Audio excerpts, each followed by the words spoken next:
Algunas escenas de este programa han sido representadas, incluyendo la descripción de investigaciones realizadas en la escena del crimen.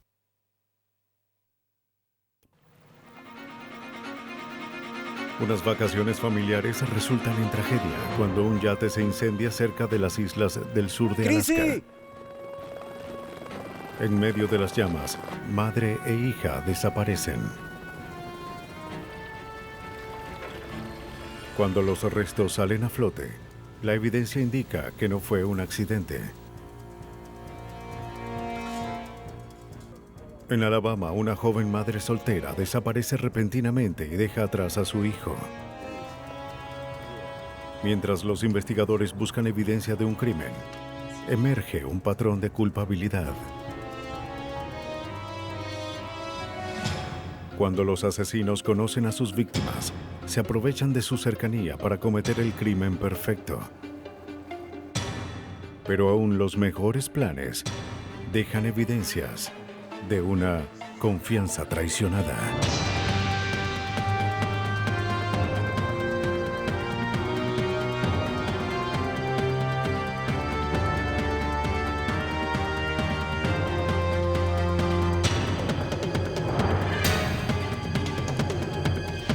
Los nuevos detectives, casos estudiados por la ciencia forense.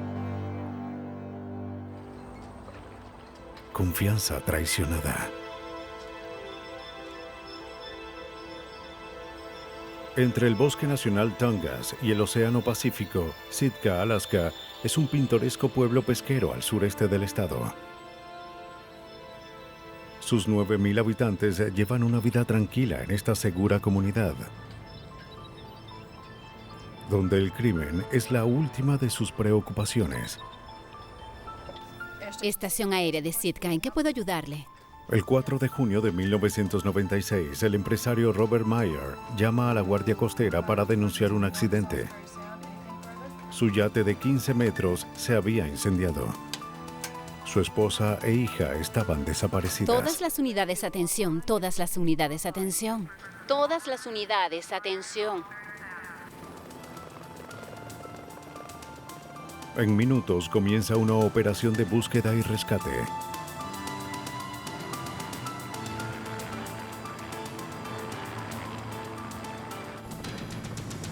Las llamas consumían el yate por completo, y este se hundía.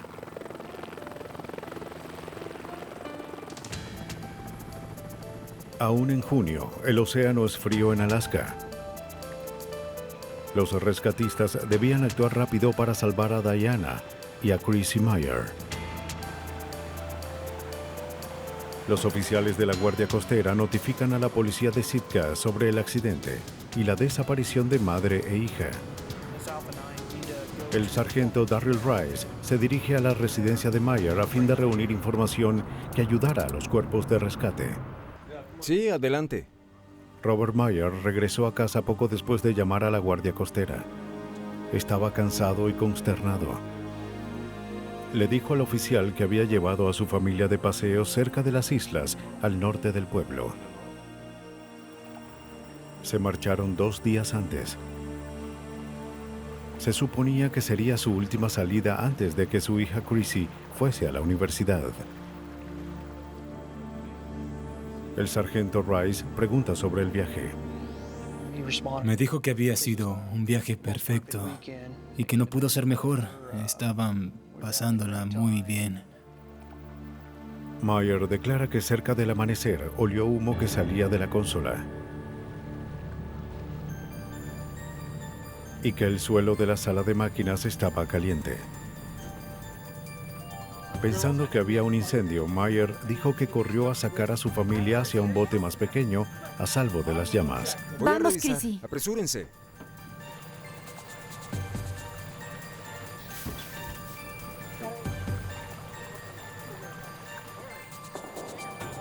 Al darse cuenta de que el perro de la familia seguía adentro, Chrissy le pidió que lo rescatara.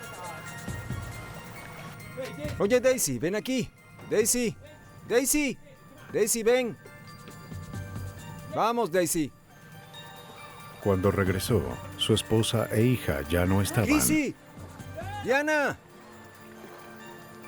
¡Chrissy! ¡Diana! Meyer también dijo que el oleaje era un poco fuerte. No eran buenas nadadoras. Creía que su esposa e hija cayeron tratando de llegar al esquife. El sargento Rice le pregunta si necesita atención médica. Meyer responde que tenía un raspón en su pierna. Probablemente lo obtuvo al salir del bote. La búsqueda de las mujeres desaparecidas continúa. El capitán Don Clotin organiza a los miembros del cuerpo de bomberos de Sitka. Tuvimos mucho apoyo. La Guardia Costera dio apoyo aéreo. Los bomberos ofrecieron apoyo marítimo, al igual que algunos residentes del área.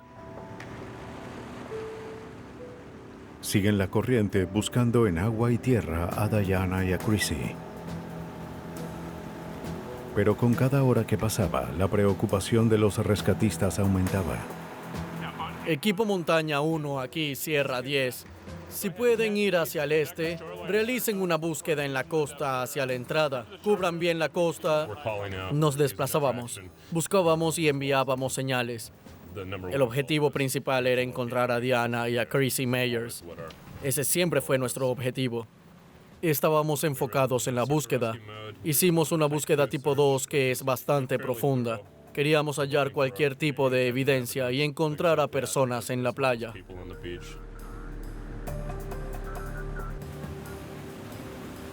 Oye, Don, mira hacia ese extremo de allá, amigo. Hay algo allá. Los rescatistas observan un objeto rojo que flotaba en el agua. El objeto era un recipiente de gasolina. Observan que la tapa no estaba. La búsqueda continúa por horas. Y a mediados de la tarde, los rescatistas se quedan sin opciones. Revisamos las playas cercanas al lugar donde se hundió el bote. También buscamos en la costa cercana al yate. Buscamos y recorrimos esas áreas una y otra vez. Recorrimos por completo esas áreas. La búsqueda de Diana y Chrissy Meyer dura casi 24 horas. La misión de búsqueda era ahora una operación de rescate. Pensamos en suspender la misión hasta encontrar nuevos hallazgos. Las autoridades siguen revisando las costas, pero ahora buscan los cuerpos de las víctimas. También querían hallar los restos del yate, pero la mayoría estaba en el fondo del océano. El oficial de Alaska, Randy McFerron, acude a Ketchikan a dirigir la investigación de búsqueda del fatal accidente. ¿Dónde dijo Meyer que el fuego empezó? Empezó a tener problemas con él. McFerron observa una cinta del yate en llamas, suministrada por la Guardia Costera. De acuerdo con Robert Meyer, el oleaje estaba intenso cuando su esposa e hija trataban de saltar del yate al bote de emergencia. Pero en el video las aguas parecían tranquilas. Bob dijo que las olas eran casi de 2 metros, pero como pueden ver, el mar está relativamente tranquilo. De acuerdo. Parece que salió de Sitka el domingo. El oficial observa la ruta de Meyer del día antes del incendio. En lugar de tomar un trayecto más seguro hacia tierra, Meyer lleva a su familia hacia aguas más agitadas. ¿Por qué alguien iría hasta un lugar tan peligroso habiendo áreas más hermosas y tranquilas? No lo sé. Bien. Es una buena pregunta. Sí. Mientras los oficiales lo ponen al corriente de la investigación, McFerron observa algunas inconsistencias en las declaraciones de Robert Meyer. Antes de continuar, comparan una serie de transcripciones de interrogatorios. El sargento Darrell Rice regresa a la casa de Robert Meyer esperando hallar respuestas sobre cómo y por qué se produjo el incendio. Como Meyer declaró haber sido el primero en oler el humo, Rice le pide que le muestre sus ropas. Buscaba pistas del origen del incendio. Nos invitó a la cocina y allí había una habitación adyacente. Un cuarto de lavado donde había ropa adentro de una lavadora y que olía a gasoil. Meyer explica que después de descubrir el incendio, fue directamente a la sala de máquinas, donde vertió algo de gasoil en su ropa. El oficial también le pidió que le mostrara el bote de emergencia. El esquife fue encontrado en una playa cercana y llevado a un hangar de la Guardia Costera. En el laboratorio, el criminalista Walter McFarlane examina las prendas. Usa una luz ultravioleta para detectar cabellos o fibras, pero no encuentra nada significativo. Había un olor a acelerante o combustible y en ese momento nuestro objetivo era guardar la evidencia en contenedores a fin de protegerla. La ropa es preservada hasta que pudiera determinarse si tenía la presencia de acelerantes o solventes. Randy McFerron y Darrell Rice revisan las transcripciones y encuentran algunas inconsistencias en las declaraciones de Meyer. Él cambia su historia varias veces. En un interrogatorio describe que se fue la electricidad, se detuvieron los motores y sintió el fuego bajo la cubierta. En otro dijo que los motores se detuvieron y luego se fue la electricidad. En una declaración dijo que su esposa e hija estaban dormidas cuando se detuvo el bote. En otra dijo que estaban despiertas.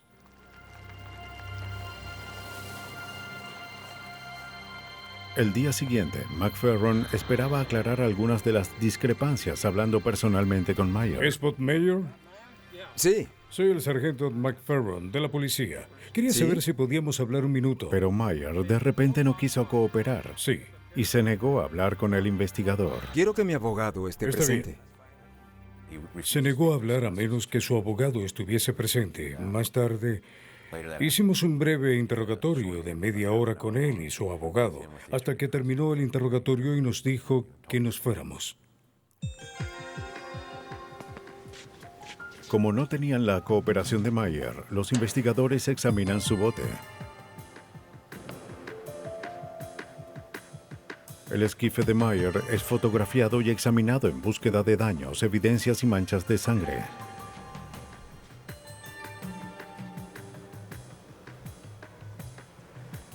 Justo debajo del parabrisas en la cabina observan una pequeña mancha roja. Se toma una muestra de la mancha y se realiza una prueba de detección de sangre. La muestra resulta positiva. Era sangre. Otros análisis forenses revelan que la sangre era humana. Ahora debían averiguar de quién era la sangre. Los investigadores estaban desconcertados. Había 2 mujeres desaparecidas. Y aunque había poca evidencia para asegurar que había ocurrido algo más que un accidente, la única persona que podía dar respuestas se negaba a hablar. Lo único que faltaba analizar era el yate, que estaba en el fondo del océano. Los investigadores de Sitka, Alaska, sospechan que se encubrió un crimen como accidente de bote. Se creía que Diane y Chrissy Meyer habían muerto. Pero no había casi evidencia, ni se habían hallado los cuerpos. Robert Meyer seguía negándose a hablar con la policía o ayudar en la investigación para encontrar a su esposa e hija. También se presentaron muchos obstáculos para localizar y extraer el yate hundido. Es fibra de vidrio, tal vez sea... Aunque se pensaba que el bote había caído en una saliente, las cámaras y los buzos no pudieron encontrar los restos. El bote había desaparecido. Las noticias del accidente se difunden en el pequeño pueblo de Sitka. Aunque Robert Meyer se negaba a hablar con la policía, muchos sí hablarían. En la estación de policía de Sitka empiezan a llegar pistas e información adicional. Aquí está la póliza de la esposa y la hija de Meyer. ¿Usted la pidió? Bien, debo irme. 2 días después del incendio, el investigador Randy McFerron averigua que Meyer había adquirido pólizas de seguro para su esposa e hija. Cada una era de $500,000. Era algo sospechoso, en primer lugar. ¿Por qué asegurarías a un adolescente por $500,000? Ella no ganaba un salario, y ahora que estaban muertas, obtendría $1,000,000. Meyer también tenía un seguro de sustitución completa para su yate, que en la póliza estaba registrado como un Hatteras, con un valor de $250,000. McFerron debía averiguar todo lo que pudiera sobre la familia Meyer. ¿Puede decirme cómo era su relación con sus padres? Parecía bien, ella era muy apegada a su madre. Una de las amigas de Chrissy declara no saber si había problemas en esa familia. Pero en su opinión, la familia Meyer era cercana, especialmente Chrissy y su madre. Bien, ¿sabes si Chrissy sabía nadar? Sí, tuvimos que tomar un examen. Cuando le preguntan si Chrissy era buena nadadora, dice que había tomado clases en la escuela. Si sabe de algo más, por favor, llámeme. Al contrario de la declaración de Meyer, su hija no solo sí sabía nadar, sino que completó un curso avanzado. Parece que Chrissy sí sabía nadar y este es un certificado de la escuela. McFerron luego habla con una empleada ocasional de la empresa de Meyer. La empleada dijo que Robert Meyer había actuado de forma extraña antes de la desaparición de Diana y Chrissy. No parecía estar consternado y no había hecho muchos arreglos para su familia. Y no había hecho nada para el servicio funerario. Ella comenta que Meyer tenía un mal carácter y solía gritarles a los empleados. En el verano que trabajó con él, ella lo había visto despedir y contratar nuevamente a varios empleados. Había rumores de que Meyer tenía una aventura con una de sus empleadas. Una vecina le dijo al investigador que vio a una empleada de Meyer llegar varias veces a la casa cuando Diana y Chrissy no estaban en la ciudad.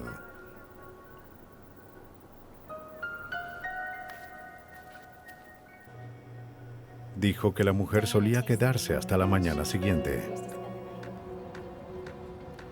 Otra pista interesante vino de un mecánico que solía hacer mantenimiento al yate de Meyer. ¿Cómo le va hoy? Todo está bien. ¿Podemos hablar un momento? El mecánico declara que el yate no era un Hatteras, como Meyer afirmaba,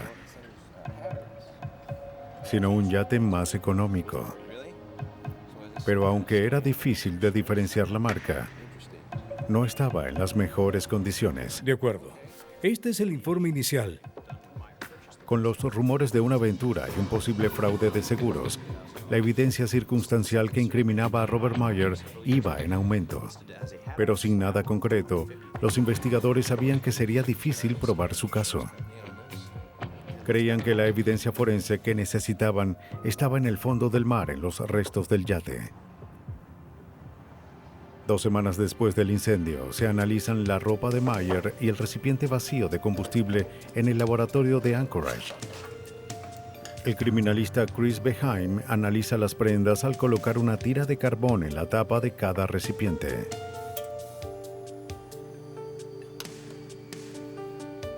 El carbón absorbería cualquier líquido inflamable. Los recipientes se colocan en un horno y se calientan para acelerar el proceso.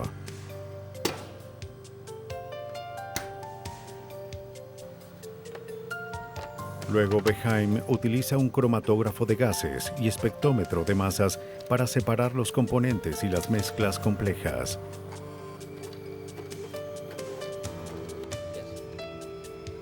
Los destilados de petróleo crean un gráfico en forma de campana, que luego puede ser analizado.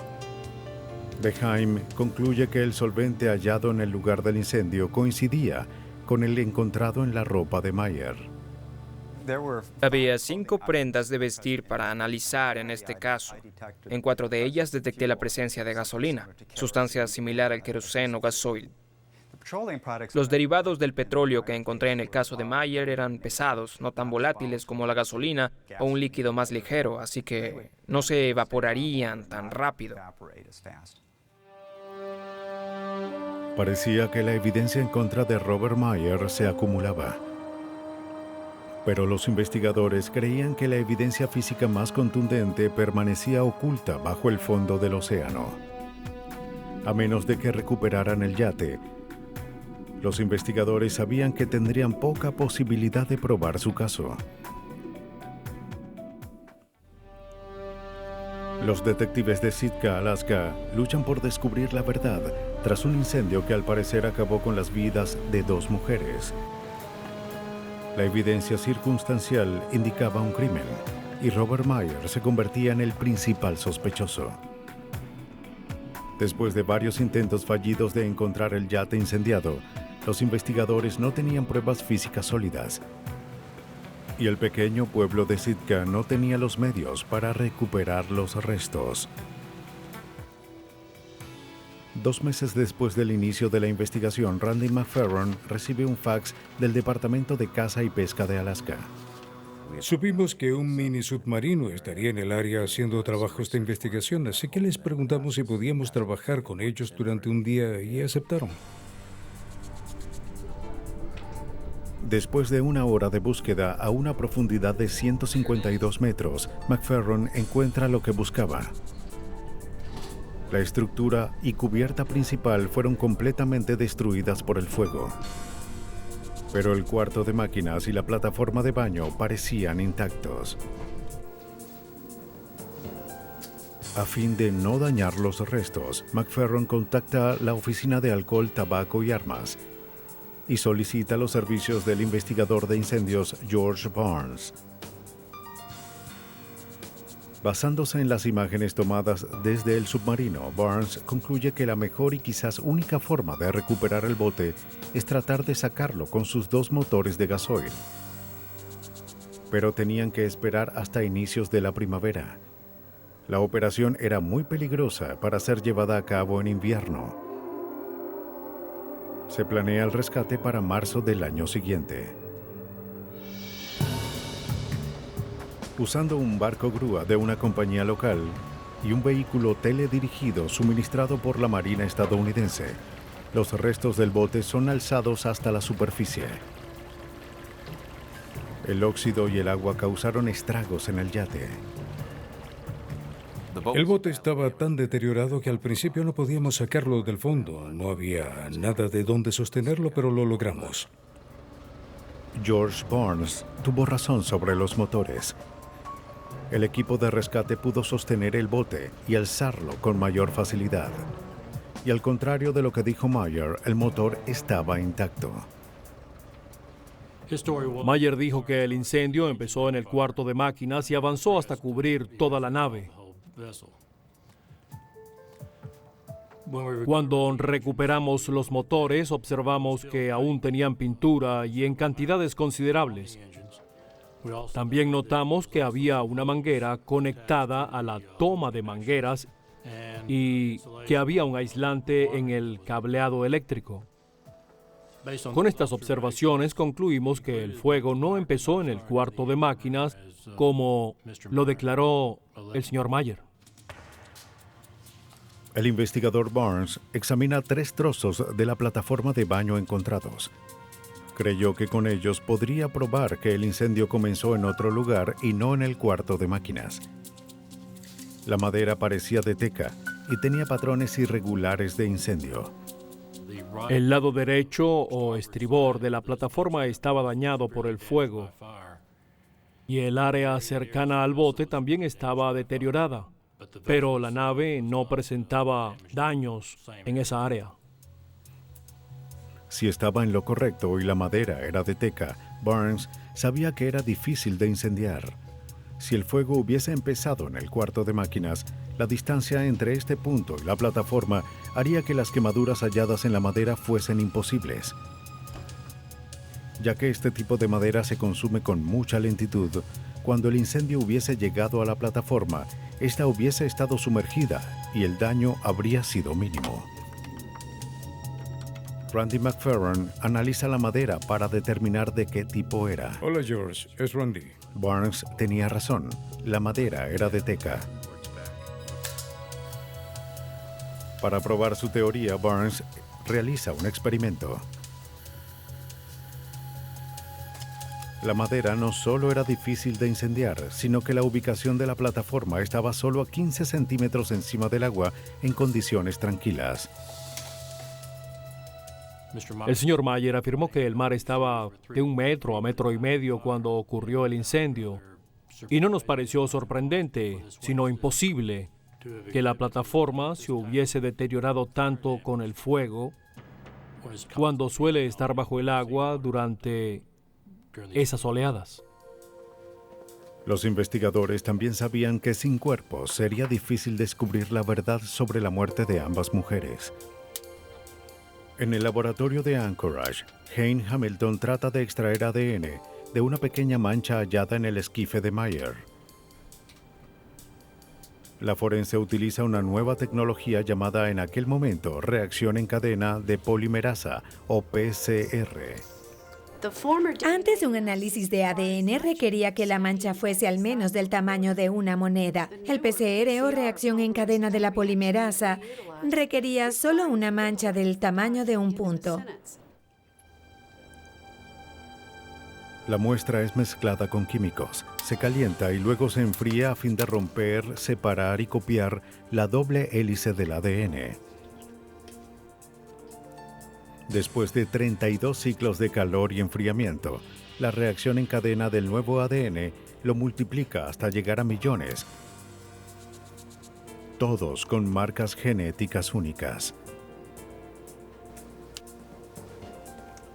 Una vez que se termina el proceso, Hamilton compara las marcas genéticas y puede concluir que la sangre no podía ser de Robert Mayer o de su hija. Pero los investigadores no tenían forma de obtener una muestra de sangre de Diana, su esposa. Usando muestras de sangre de sus padres biológicos, Hamilton pudo realizar un examen de paternidad en reversa. La probabilidad de que la sangre hallada fuese de Diana era de 99%.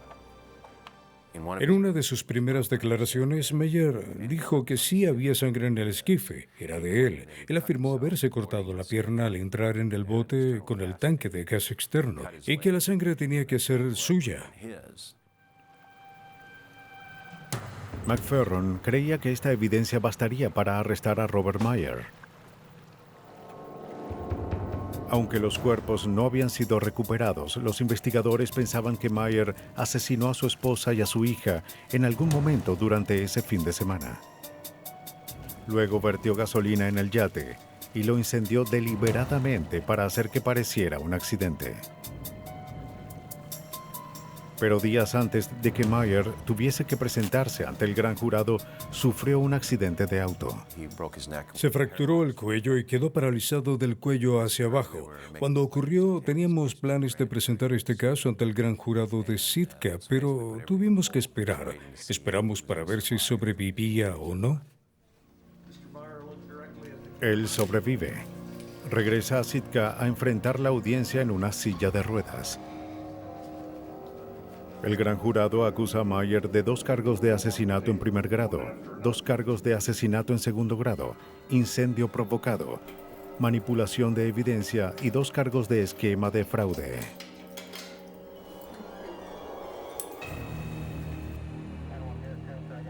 Pero Mayer no tendría un juicio por sus crímenes. Meses antes de presentarse en el tribunal, el cuerpo de Robert Mayer es encontrado en aguas poco profundas al final de un muelle. Una investigación profunda revela que él se había suicidado.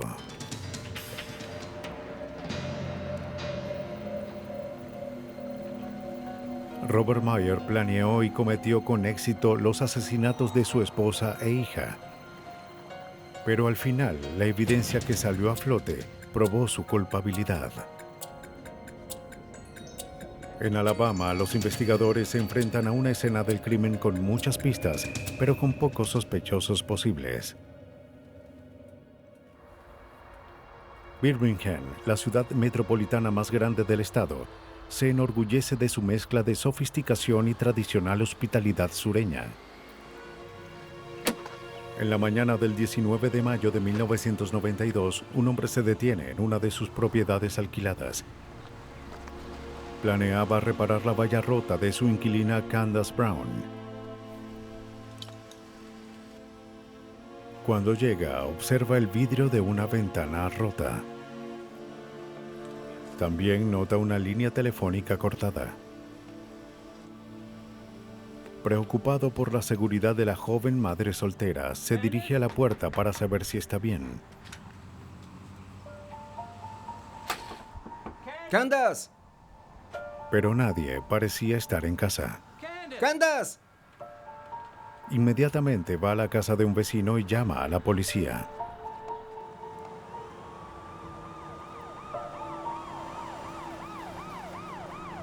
Sí, señor.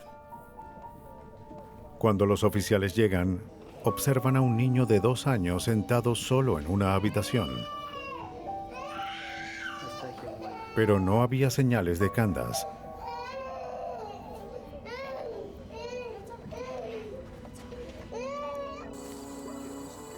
Temerosos de que pudiera ser víctima de un secuestro o de algo peor, los oficiales sabían que debían encontrarla lo más pronto posible.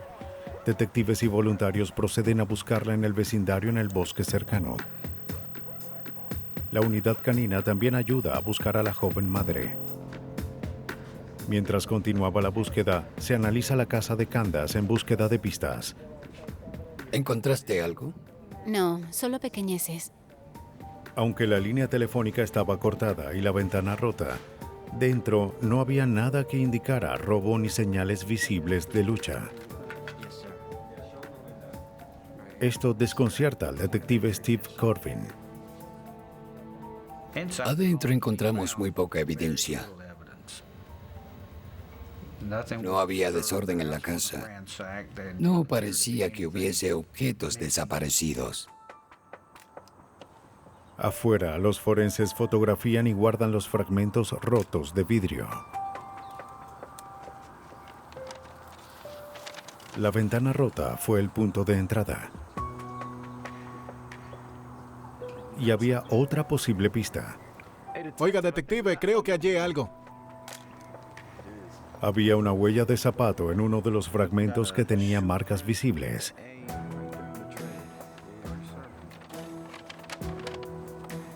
Retiran la línea telefónica y la guardan como evidencia. Irás a ver a los abuelos. Mientras los investigadores continuaban la búsqueda, los padres de Candace Brown llegan a recoger al bebé. Oh, pero qué grande estás. No tenían idea de qué pudo haberle ocurrido a su hija. La habían visto la noche anterior. Esta noche. Este es un pez y ese un hombre. Mira, mamá. Candace dejó al niño en su casa ya que tenía que salir por unas horas. Hola, cariño. ¿Listo para ir a casa? Cuando llega a buscarlo, les pregunta si podían seguirla hasta su casa.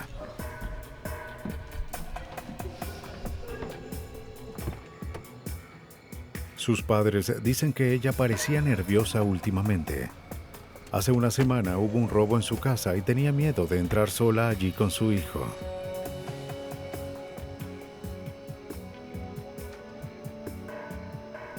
Pero después de encender las luces, sonríe y se despide de ellos.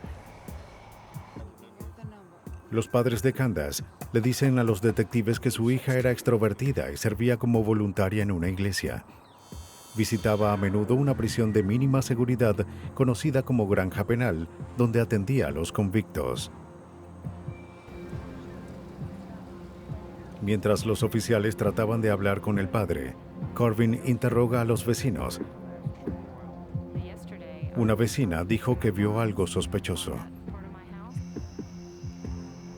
La noche anterior, al asomarse por la ventana, observó un hombre con un auto desconocido estacionado afuera de la casa de Candace. Aunque no pudo observar bien al conductor, describe el auto como un Honda Accord blanco. No me fijé en lo que llevaba. Las horas pasan y los investigadores aún no hallaban a Candace. Para obtener más información sobre la huella encontrada afuera de la casa de Candace, se envía el vidrio al laboratorio del departamento forense. Los forenses observan la huella a fin de determinar la talla y marca del zapato.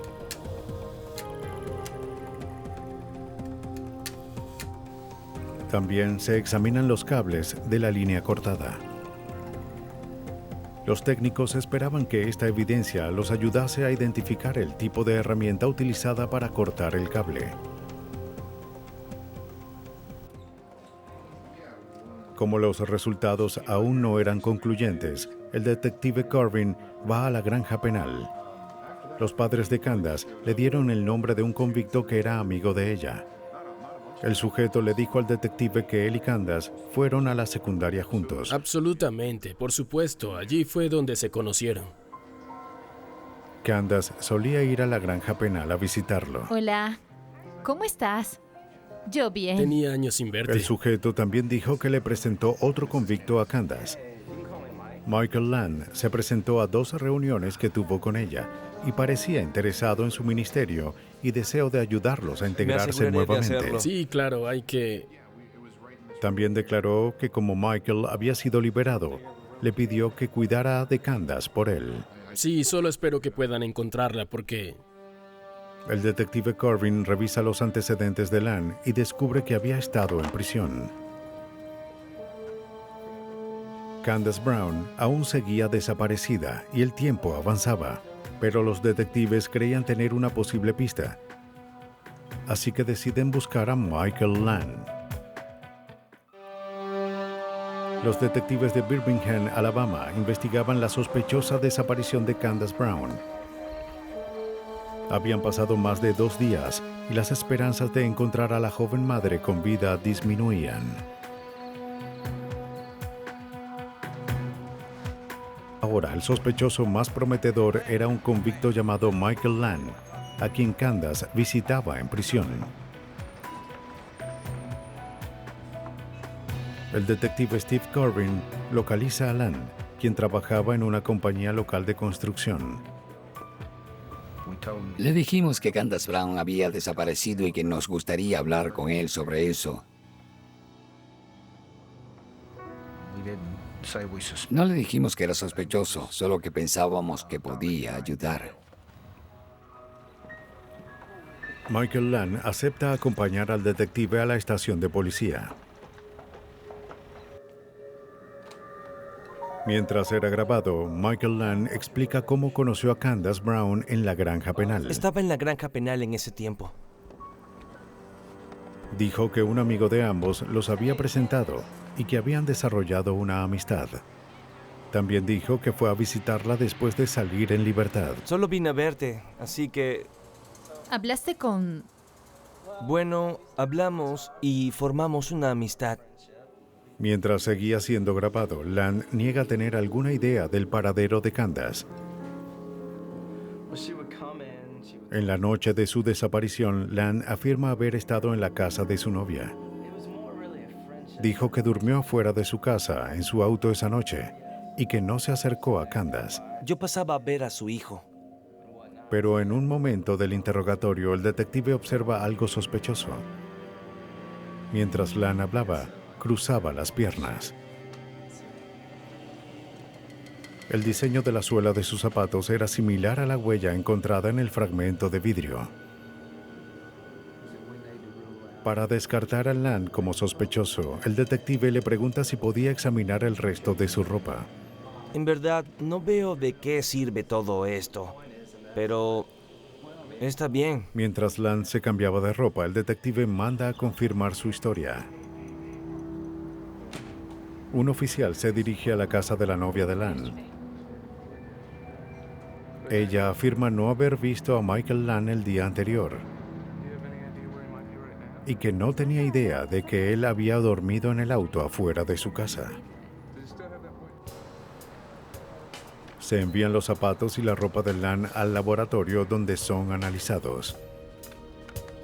Las prendas no tenían pistas, pero la forense Phyllis Roland encuentra varias manchas cerca de la punta de los zapatos que parecían sangre. Cuando busco manchas de sangre y las identifico como tal, primero observo la evidencia en busca de manchas rojas o marrones o manchas que parezcan sangre. Extraigo una pequeña cantidad de esas manchas y realizo un análisis químico a fin de determinar si su reacción prueba que se trata de sangre. La sangre hallada en los zapatos era humana. El detective Corbin confronta a Michael Land, quien le pide al detective que apague la grabadora. Quería decir la verdad. Lo que en realidad pasó fue que... Land admite haber entrado en la casa de Candace una semana antes, pero afirma no haberse llevado nada. Luego dijo que la noche en la que Candace desapareció, él se encontró con dos sujetos llamados Tony y Edward. Ellos querían saber si él conocía algún lugar fácil para robar. Y él mencionó la casa de Candace. Dijo que fue con ellos, pero que los sujetos empezaron a maltratar a Candace.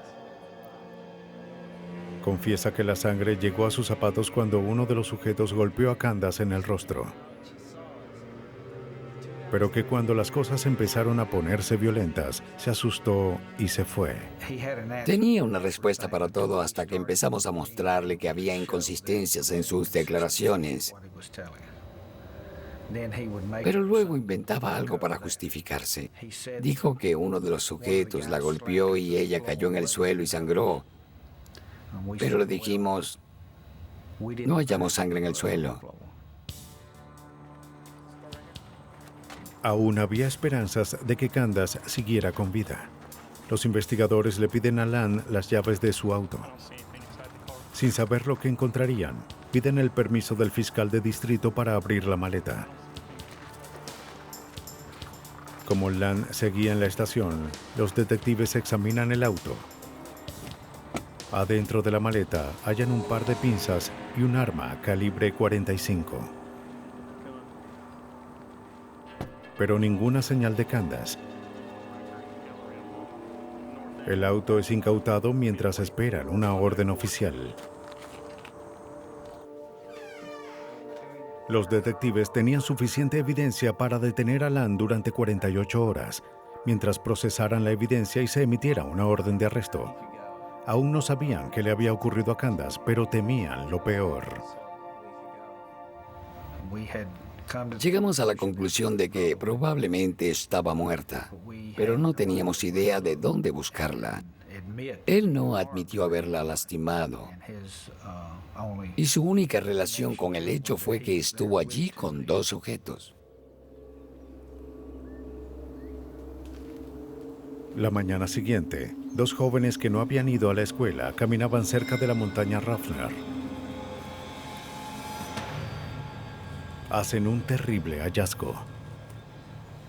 Oculto parcialmente entre unos árboles estaba el cadáver de una mujer. Los detectives acuden a la escena y fotografían el cuerpo. Corbin reconoce a la víctima como Candace Brown. Fue disparada una vez en la cabeza y había evidencia de un posible abuso sexual. Luego de varios días de búsqueda, lo que temían los investigadores se confirma. Una joven madre había muerto y la evidencia apuntaba directamente a Michael Land. Pero se necesitaban pruebas. La policía de Birmingham, Alabama, ahora investigaba un homicidio. El cuerpo de Candace Brown fue encontrado en un bosque cercano. Y toda la evidencia apuntaba a Michael Land, pero los detectives debían probar que él era el asesino. En la autopsia se confirma que Candace murió como resultado de una herida de bala en la cabeza. Se extrae la bala y se envía al laboratorio. También había evidencia de abuso sexual. Aunque Michael Land admitió haber entrado en la casa, afirmó que otros dos sujetos atacaron a Candace. Solo se refirió a ellos como Tony y Edward. El detective Steve Corbin sospechaba que mentía. Ni siquiera creímos que esos objetos existiesen. Cuando alguien menciona un nombre genérico y dice que los acaba de conocer, uno sabe que probablemente es mentira. Los forenses toman una huella de los zapatos de Lan. La huella se compara con la impresión encontrada en el vidrio. Se determina que solo había un criminal en la casa y que las huellas en la escena coincidían con los zapatos de Lan.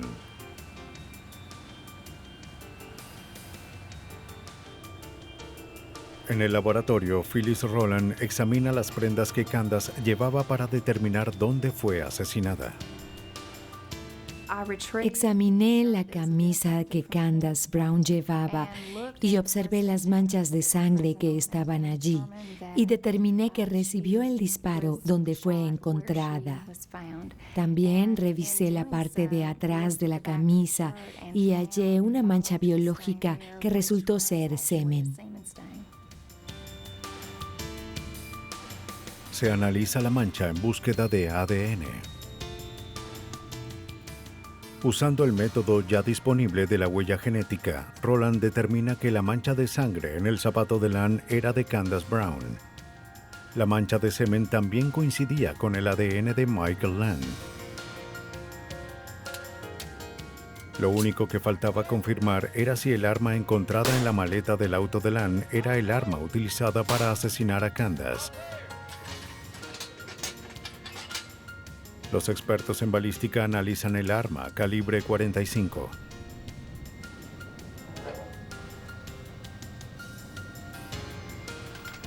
Las balas son comparadas con la bala hallada en el cuerpo de Candace.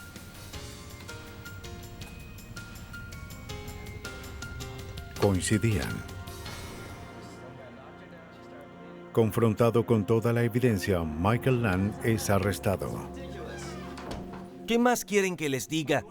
Lo repetiré. ¿Quieren que lo repita?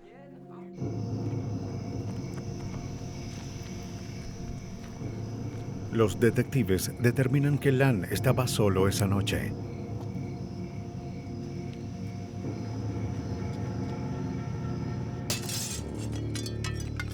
Después de cortar la línea telefónica, rompió la ventana y entró en la casa.